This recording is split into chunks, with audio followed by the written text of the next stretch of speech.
Ex-CM గారు బంగారపాలెం మండలంలోని mango market yard visit చేస్తున్నారు.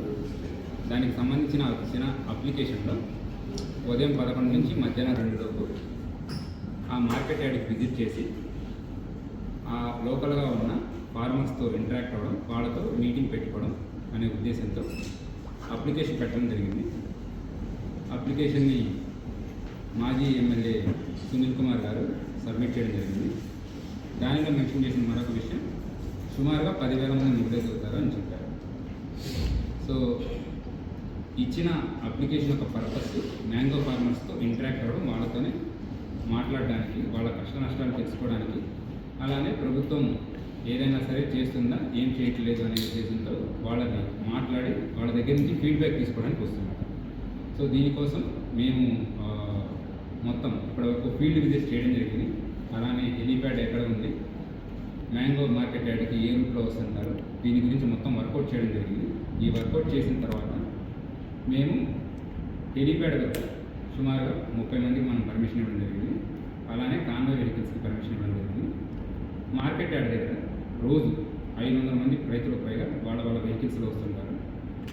సో ఈ మీటింగ్ కొరకు, ఇది పబ్లిక్ మీటింగ్ కాదండి, ఓన్లీ మ్యాంగో ఫార్మర్స్తో మాట్లాడడానికి, వాళ్ళతో ఇంటరాక్ట్ అవుతుంది ఇష్యూ కోసం వస్తున్నాం కాబట్టి మనం మరొక 500 మందికి వచ్చి ఇంటరాక్ట్ అవ్వడానికి పర్మిషన్ ఇవ్వడం జరిగింది. సో మొత్తంగా మనం మార్కెట్ యార్డ్లో 500 మందికి, అలానే హెలీప్యాడ్ వద్ద 30 మందికి పర్మిషన్ ఇస్తాం. అండ్ ఎటువంటి ర్యాలీస్ కానీ అలానే రోడ్ షోస్ కానీ జరగకూడదని క్లియర్గా చెప్పడం జరిగింది. ఇది వరకు జరిగిన ఇన్సిడెంట్స్ చూసుకున్నట్లయితే 3 చోట్ల. మొదటిది మన సత్యసాయి జిల్లాలో రాప్తాడ్ నియోజకవర్గంలో ఒక ప్రోగ్రాం జరిగింది. అక్కడ పోలీసులు ఎక్స్క్లూజివ్గా చెప్పి స్ట్రాంగ్ బ్యారికేడ్ పెట్టించుకోమని, అలానే చాలా తక్కువ మంది రావాలి అని చెప్పేసి ఇన్స్ట్రక్షన్స్ పాస్ చేసినా కూడా ఎక్కువ సంఖ్యలో రావడం, అలానే హెలీప్యాడ్ లోపలికి ఎక్కువ మంది వచ్చేసేసి ఈవెన్ చాపర్ కూడా డ్యామేజ్ అవ్వడం జరిగింది.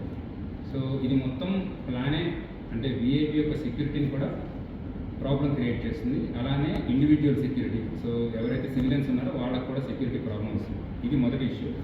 సో రెండవ ఇన్సిడెన్స్ పొదిలి ప్రకాశం జిల్లాలో కూడా జరిగింది. అక్కడ టొబాకో రైతుల్ని మాట్లాడడానికి, వాళ్ళతో ఇంటరాక్ట్ అవ్వడానికి వెళ్ళేటప్పుడు అక్కడ కూడా సుమారుగా లోపలికి టొబాకో బోర్డులోకి 25 మందిని పర్మిషన్ ఇస్తే మోర్ దాన్ 1000 మెంబర్స్ లోపలికి వెళ్ళారు. టొబాకో బేల్స్ ఏవైతే ఉన్నాయో అవి డ్యామేజ్ అవ్వడం, లోపల తోపులాటం జరగడం, so stampede kind of situation జరిగి కొంతమంది పోలీస్కి మరియు సివిలియన్స్కి కూడా గాయాలు. మూడవ ఇన్సిడెంట్ పల్నాడు జిల్లాలో జరిగింది, రెంటపాళ్ళ విలేజ్. ఈ రెంటపాళ్ళ విలేజ్కి వెళ్ళేటప్పుడు కూడా విలేజ్ చాలా చిన్నది, రోడ్లు చాలా చిన్నవిగా ఉంటాయి. ఒక 100 మంది మాత్రమే రావచ్చు. ఈ కాన్వాయ్ కాకుండా మరొక 3 వాహనాలు రావచ్చు అని పోలీసు వాళ్ళకి ముందరగానే విజ్ఞప్తి చేయడం జరిగింది. బట్ ఇది కాకుండా నేషనల్ హైవే మొత్తం బ్లాక్ కావడం, అలానే నేషనల్ హైవే మీద ఒక వ్యక్తి ప్రాణం పోవడం, అంబులెన్స్ సర్వీసెస్ కూడా డిస్టర్బ్ అవ్వడం జరిగింది.